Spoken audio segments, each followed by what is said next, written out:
اس programme میں آپ سب کا استقبال ہے۔ السلام علیکم ورحمۃ اللہ وبرکاتہ۔ ہمارا جو آج کی جو گفتگو رہے گی وہ ابراہیم علیہ السلام کی سیرت کی بنیاد پر رہے گی، اور اس میں ہم غور و فکر کریں گے اور ان کی سیرت سے کچھ اسباق حاصل کرنے کی ہم کوشش کریں گے انشاءاللہ۔ آج کی جو سیرت کا حصہ ہم لیں گے اس میں ابراہیم علیہ السلام کی قوم جب آپ علیہ السلام کو آگ میں ڈالنے کا فیصلہ کرتی ہے تو اس سیرت کے واقعے کو ہم آج ہماری گفتگو کا حصہ بنائیں گے انشاءاللہ۔ تو سب سے پہلے ہم یہ دیکھیں گے کہ جب ابراہیم علیہ السلام کو ان کی قوم نے ان کے پیغام کا انکار کر کے نہ صرف ان کو انکار کیا، نہ صرف ان کے پیغام کا انکار کیا، بلکہ آپ علیہ السلام کو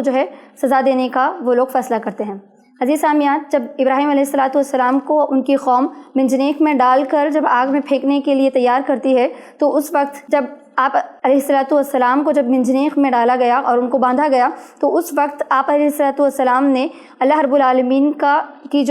تعریف کی اور اس کی حمد کو انہوں نے بلند کرنا شروع کیا۔ آپ علیہ السلام فرماتے ہیں لا الہ الا انت سبحانک رب العالمین لک الحمد ولک الملک لا شریک لک۔ تو یہاں سے ہمیں ایک بات معلوم ہوتی ہے کہ جب بھی ہمارے زندگی میں کوئی مشکلات آتے ہیں تو اس وقت ہمیں اللہ رب العالمین کی تعریف اور اس کی حمد کو بیان کرنا چاہیے۔ دوسری بات، جب آپ علیہ السلام کو وہ لوگ آگ میں جھونکنے کے لیے آگے بڑھتے ہیں اور آپ علیہ السلام کو جب آگ میں ڈالا جاتا ہے تو اس وقت ابراہیم علیہ السلام کی زبان سے جو الفاظ نکلتے ہیں وہ ہم سب جانتے ہیں، حسبنا اللہ ونعم الوکیل، کہ ہمارے لیے اللہ سبحانہ وتعالیٰ کافی ہے اور وہ بہت بہترین کارساز ہے۔ یہاں پر ایک اور بات ہمیں یہ سمجھ میں آتی ہے کہ جب ہماری زندگی میں کوئی معاشی مصیبتیں ہوں، معیشت کی مصیبتیں ہوں، معاشرے کی مصیبتیں ہوں یا پھر آئلی پریشانیاں ہوں، ہر حال میں ہمیں اللہ تعالیٰ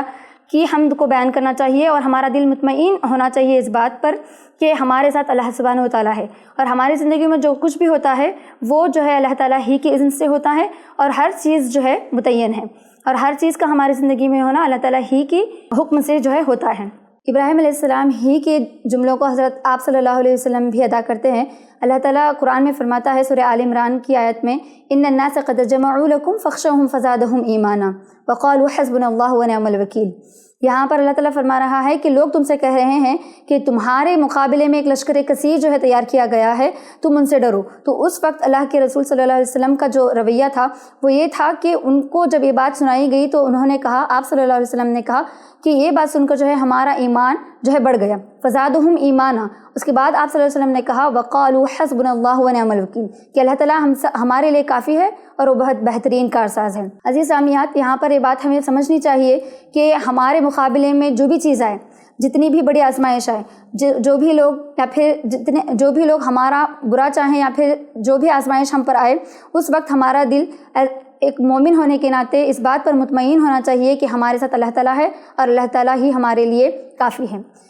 آگے بڑھتے ہوئے جب ہم ابراہیم علیہ السلام کی سیرت کو دیکھتے ہیں تو آپ علیہ السلام کو جب آگ میں ڈالا گیا تو اللہ تعالیٰ نے فوراً آگ کو حکم دیتا ہے قُلْنَا يَا نَارُ كُونِي بَرْدًا وَسَلَامًا عَلَىٰ إِبْرَاهِيمَ، کہ اے آگ تو ابراہیم علیہ السلام کے لیے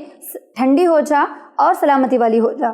تو یہاں پر ایک اور نصیحت ہمیں ملتی ہے ابراہیم علیہ السلام کی زندگی سے، وہ یہ ہے کہ جب ہم ہمارے مشکلات کے حالات میں اللہ تعالیٰ کو یاد کرتے ہیں، اس کی تسبیحات کو بلند کرتے ہیں اور اس سے مدد طلب کرتے ہیں تو اس وقت اللہ تعالیٰ ہماری مدد کرتا ہے اسی طریقے سے جیسا اس نے اپنے انبیاء کی مدد کی ہے۔ تو یہاں پر اس آیت پر ہم تھوڑا رک کر غور کریں گے، وہ یہ ہے کہ یہاں پر فرمایا گیا قُلْنَا يَا نَارُ كُونِي بَرْدًا وَسَلَامًا عَلَىٰ إِبْرَاهِيمَ، بارد کا مطلب ہوتا ہے ٹھنڈا ہو جا، پھر اس کے بعد اللہ تعالیٰ نے حکم کیا کہ تو سلامتی والی ہو جا۔ یہاں پر مفسرین یہ کہتے ہیں کہ صرف ٹھنڈی ہو جا اگر کہا جاتا تو آگ اتنی ٹھنڈی ہو گئی تھی کہ اس سے ابراہیم علیہ السلام کو نقصان ہو جاتا، تو اس کے بعد جو اللہ تعالیٰ نے حکم کیا وَسَلَامًا عَلَىٰ إِبْرَاهِيمَ، اس سے یہ بات کا حکم اللہ تعالیٰ نے دیا آگ کو کہ تو موجب سلامت ابراہیم علیہ السلام پر ہو جا۔ تو نہ صرف ہمیں مدد ملے گی بلکہ ہمیں اللہ تعالیٰ کی طرف سے زبردست مدد ملے گی اس وقت جب ہم ہر حال میں اللہ تعالیٰ کی رضا اور اس کی مدد کو ہماری زندگی میں شامل رکھیں گے۔ اس کے بعد ہم کچھ اور آگے بڑھ کر دیکھیں اور تدبر کریں اس واقعے پر ابراہیم علیہ السلام کی زندگی میں، تو ہمیں ایک بات معلوم ہوتی ہے کہ یہاں پر کفار آپ علیہ السلام پر غلبہ حاصل کرنا چاہ رہے تھے۔ وہ یہ چاہ رہے تھے کہ آپ علیہ السلام کو اس آگ میں ڈالا جائے اور ان کا جو پیغام ہے وہ ان کے سمے ختم کر دیا جائے، اور اس جو ان کی نظر میں جو آفت تھی، جو مشکل تھی، جو پریشانی ان کے لیے اور جو ان کی راہ کی رکاوٹ تھی، اس کو وہ سرے سے ختم کرنا چاہ رہے تھے۔ عزیز سامعین، یہاں پر ایک بات ہمیں سمجھ میں آتی ہے کہ جب ہمارے ساتھ اللہ تعالیٰ ہوتا ہے تو ہم ہر حال میں کامیاب ہوتے ہیں، بشرط کہ ہمارا جو مقصد ہے وہ خالصتاً اللہ تعالیٰ کی رضا ہو اور فلاح آخرت ہو۔ ان واقعات سے ہمیں یہ معلوم ہوتا ہے کہ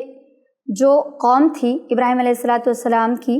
وہ اپنے آپ علیہ السلام کو اپنی راہ کا رکاوٹ سمجھتی تھی، اور وہ آپ علیہ السلام کو آگ میں ڈال کر اپنے راہ کی رکاوٹ کو سرے سے ختم کرنا چاہ رہی تھی۔ لیکن غور کرنے کی بات یہ ہے کہ یہاں پر جب کفار آپ علیہ السلام پر غالب آنا چاہ رہی تھی، لیکن اللہ تعالیٰ نے انہیں مغلوب کر دیا۔ اللہ تعالیٰ فرماتا ہے وَأَرَادُوا بِهِ كَيْدًا فَجَعَلْنَاهُمُ الْأَخْسَرِينَ کہ وہ ابراہیم کا برا چاہ رہے تھے، لیکن ہم نے ان کا جو ہے نقصان کر دیا۔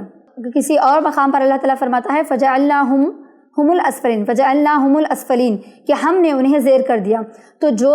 برا چاہ رہا تھا اللہ تعالیٰ نے انہی کا جو ہے نقصان کر دیا، اور کہیں اور فرمایا کہ اسفلین، اور ہم نے انہی کو زیر کر دیا۔ تو ایک اور بات ہمیں یہاں پر سمجھ میں آتی ہے اللہ تعالیٰ کی مدد کے متعلق، وہ یہ ہے کہ جب ہم ہر حال میں اللہ تعالیٰ ہی کی رضا کو اپنی زندگی کا محور اور مرکز بناتے ہیں، اور اللہ تعالیٰ ہی کی رضا کے لیے جب ہم کام کرتے ہیں،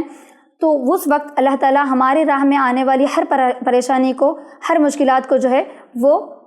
ختم کر دیتا ہے، اور ہمیں جو ہے ہمارے منزل مقصود تک ہمیں بآسانی پہنچاتا ہے۔ آخری پہلو ہم اس واقعے سے یہ لیں گے کہ جب آپ علیہ السلام کو آگ میں ڈالا گیا، تو اس وقت اللہ تعالیٰ کی تمام مخلوق جو ہے آپ علیہ السلام کی مدد کے لیے آگے بڑھ رہی تھی، سوائے ایک جانور کے، اور وہ تھا چپکلی، لیزرڈ جس کو ہم کہتے ہیں۔ وہ جو ہے آپ علیہ السلام کی آگ کو بڑھانے کے لیے پھونک مار رہا تھا۔ تو یہاں پر ایک اور بات ہمیں یہ سمجھ میں آتی ہے کہ جب ہم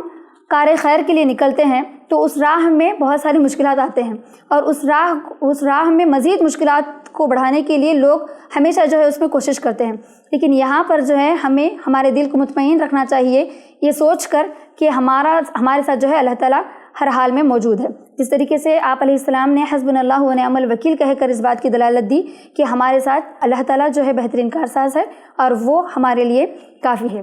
تو یہ ساری نصیحتیں جو ہے ہمیں آپ علیہ السلام کی زندگی کے صرف اس واقعے سے حاصل ہوتے ہیں۔ تو عزیز سامعین، یہ جو ہے آج کے اس سیریز کا پہلا پروگرام تھا، جس میں ہم نے آپ علیہ السلام کی اس واقعے پر،